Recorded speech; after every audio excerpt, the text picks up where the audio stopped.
Hello, everyone, and welcome to the Writers Class Mobile. Yes, I'm knocking it all the way back to 2017 because we're doing it in the car, or it's a TikTok. You can decide which one, one or the other. It's gonna work because it's truly authentic today.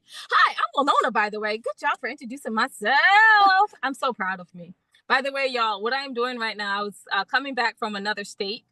And right now, I am parked outside of the vineyard that I'm a wine club member of, because I'm about to pop champagne because I feel like I did a decent job. I arrived in a state that I call home, alive and well. It's a good reason to celebrate. As soon as this interview is over, tops are popping. I wrote books, by the way. Actually, it's normally a we thing because I did write with a group, but you know what? I am the narcissist of the group, so I wrote books. There's And I Thought Divorce Was Bad, and I Thought Being Grown Up Was Easy. If Only I Were Me, a Memoir in Verse, Foreign Coffee, Widow's Web, and Widow's Dead. You can get those 6 books wherever audiobooks are sold. If you've been here a while, you know that 6 is not where we stopped. We wrote 13 more now. So we now have 19 books. And you can find the rest of those books at www.andithoughladies.com. And if you have trouble finding it on andithoughladies.com, click on the book section. It'll take you to andwethought.com, and then that will take you to the books. I am one of the few authors that I'm like, you have to go on a treasure hunt to find my books. You better really want them. I could talk about this all day and laugh at myself. I'm not sure if that's a narcissist thing or a self thing where you just insult yourself. Self-deprecating. There's the word. I knew I was going to get there eventually. But you're not here to hear about me. You're here to hear about our wonderful guest. Wonderful guest, would you like to introduce yourself? Oh, well, thank you so much, Winona. I'm Kitty Felde, and you write the fabulous books in romance and self-help and all of those grown-up kind of topics. I write for kids, but I don't just talk about stupid stuff. We talk about how the U.S. government's supposed to work. So I write the Fina Mendoza mysteries, and they are the story of the 10-year-old daughter of a congressman from California who moves to Washington, D.C., and solves mysteries inside the U.S. Capitol. And her companion is a giant orange dog belonging to one of the other members of Congress named Senator Something. That's the dog's name, not the congressperson's name. They called him that for various reasons. But along the way, we learn a lot about the way American government is supposed to work. So that's what I do. I love that. A dog named Senator Something, and we learn Yes. about the U.S. government and how it's supposed to work. Oh my goodness. Has anyone given the book to Congress yet? You know what? Congress, believe it or not, Congress people are big fans of this book. All the books, there's 5 in the series plus a novella. All the books have been blurbed, as they say in the business, people who've said nice things about the books, both Democrats and Republicans. Each book has at least one member from each party who say nice things about the book. So maybe they're learning things along the way too. I'm sorry, it's a bipartisan book? Believe Sweetie, it you or need to not. put a bill in there. Maybe we can get this so the government will stay open in March. We'll see. Oh God, I hadn't even thought about that. Oh my goodness. So, okay, let's start with what on earth gave you the idea to write about the government in a fun, mystery, entertaining way? Well, you see, I had a day job, and my day job was covering Congress. I covered Congress for 10 years for public radio in Southern California. So I'd follow around, the 55 in those days, 55 members of Congress from California and figure out what they were doing and explain it to people back in California. And I realized, when did you get your 8th grade trip to Washington, D.C. when you were in school? Did Oh, you I get went that? to Washington way too much. Well, We didn't see, start in 8th, we started in 3rd. oh my goodness. Well, us out in California, coming to Washington, D.C. was not a regular thing. And I noticed that when I was working in Washington, you'd go down to the visitor center and it would be flooded with these kids all wearing neon green or red, white, and stripes or something, all of them wearing the same T-shirt from various schools around the area. We never got that because it was too far and too expensive to get to Washington. So when I go into schools and I talk to kids about stuff, and I bring a map of the United States and we start before we talk about civics. I say, can you find Washington on the map? And they always, they point to that state right above Oregon. Because to kids in California, they have no idea where Washington is. They have no connection to Washington, D.C. And so here I was in DC thinking about, I wish I'd come when I was in eighth grade. So I wrote this series of books so that every kid can have that eighth grade trip, can all experience how strange and weird and wonderful and overpowering Washington, D.C. is. See what happens. Oh, great. Okay, so you were saying that they didn't know uh, where the state was and the city is. So you No, wrote the book no. pretty much in the government to the kids in California because that's an expensive trip to take to DC. To DC. And so as a result, what happens is places like California, we have really no connection with the federal government. We don't know how stuff works. We don't know who does what. I mean, there's a real gap that's there. So I got to meet on Capitol Hill. People would bring their dogs to their office. So I got to meet all of their dogs. Their kids would show up for things like the Capitol Christmas tree. They get to push the button that turns the lights on. I got to meet their kids. I got to meet their families. I saw sort of a different side of government, not just the way it works, but also the human beings that are trying to make things work there. And so I thought of, I met some of the kids, and they, plus a kid that I mentored a million years ago, inspired me to create this character of Fina Mendoza. And she's moving to Washington. She's in the fourth grade. She's not real bold. She hates politics because she doesn't like meetings, and she doesn't like fundraising, and she doesn't like knocking on doors asking people to vote. So she doesn't like any of that stuff. But she really is kind of fascinated by this new world of Washington, D.C., because it's so different from Los Angeles. And I got to include the observations I had about how weird DC was compared to California, which of course is very normal. Don't you think so? We're all very normal here. But I remember one of the things that stuck out was DC has the ugliest shoes in America. Truly. I mean, women in Washington, D.C. wear these hideous little ballerina flats, is what they call them, a little teeny heel, and then a buckle across the thing. And it seemed like everybody was wearing these hideously ugly shoes that I started a Twitter account in those days to take pictures of ugly shoes and called it Shoes on the Hill. So, because there were plenty to choose from, members of Congress had some of the ugliest shoes too. So those kinds of things ended up, I'd come back to California and tell my friends about the experience, and they go, yeah, yeah, yeah. So I had all these great stories about weird stuff that I had no place to put. They ended up in the book. All of those weird little stories about stuff ended up in the book. So the books are, they're a family story. This is a family that mom has passed away, and the older sister gets dragged to DC, and grandmother's on her way, but grandma's late because she fell off the bar stool at the Indian casino playing blackjack. So now it's just the kids have a little bit less supervision. So Fina gets to wander around. And you know what? If you're a member of Congress's kid, you get a special pass. They call it a family pass. And you can it's like, a golden ticket. You can get into almost everywhere, places that tourists aren't allowed to go. So we get to go through Fina's eyes. We get to see stuff in the US Capitol that normal people don't do.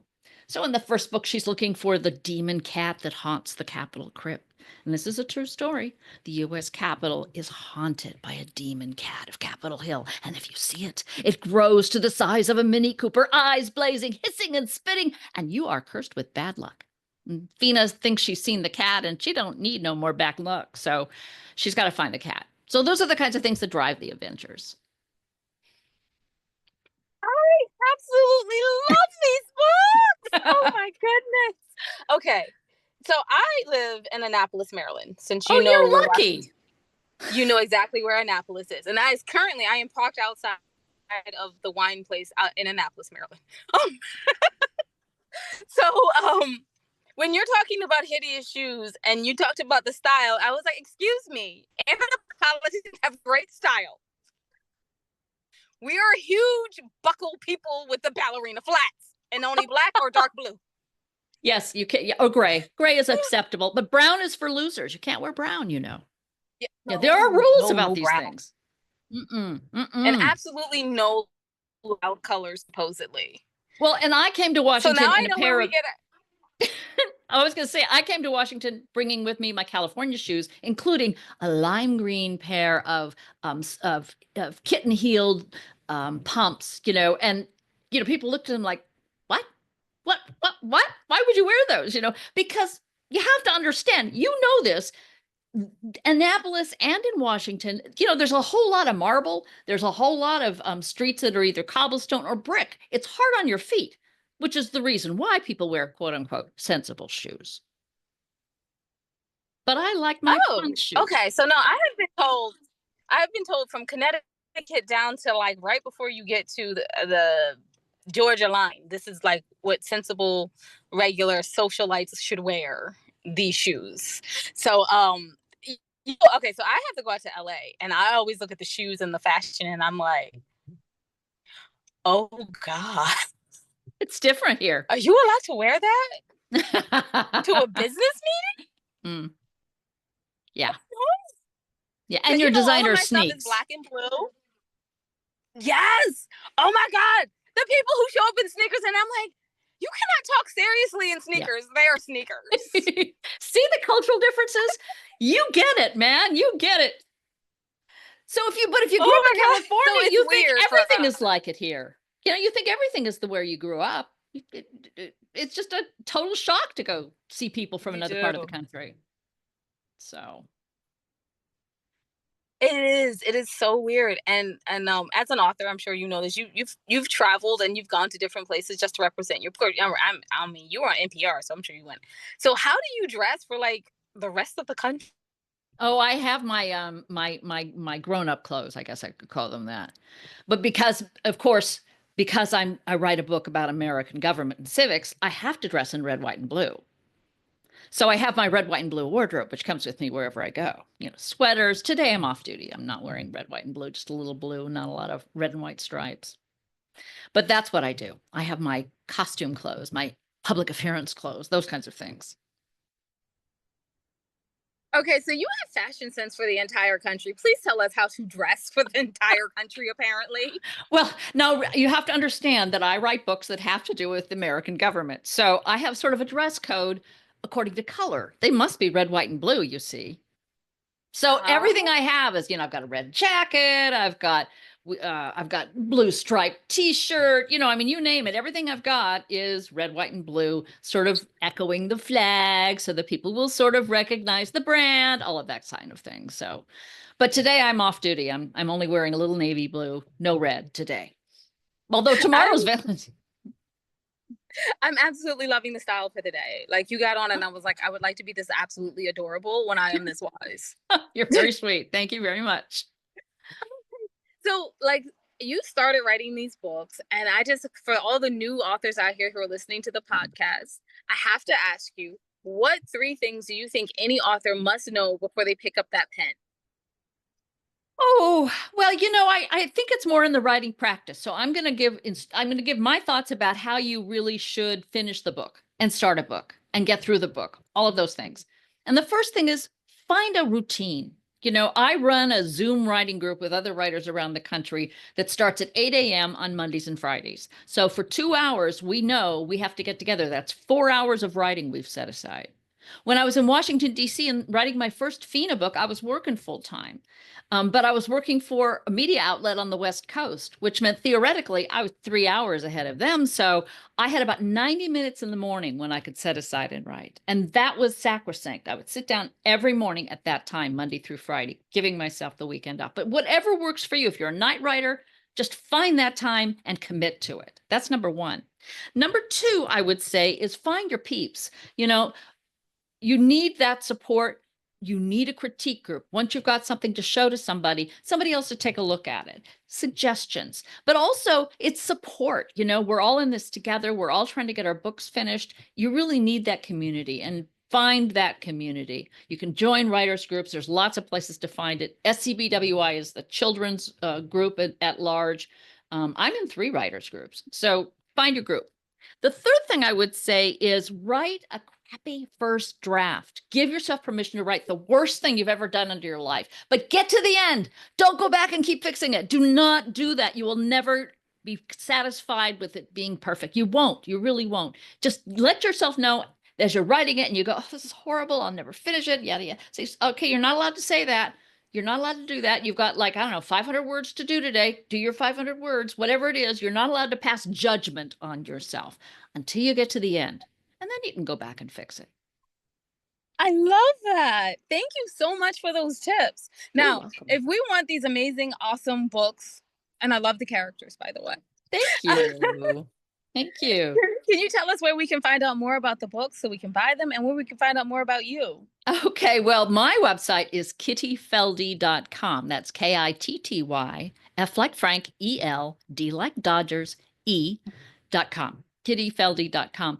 And the publisher is Chesapeake Press, just like the Bay.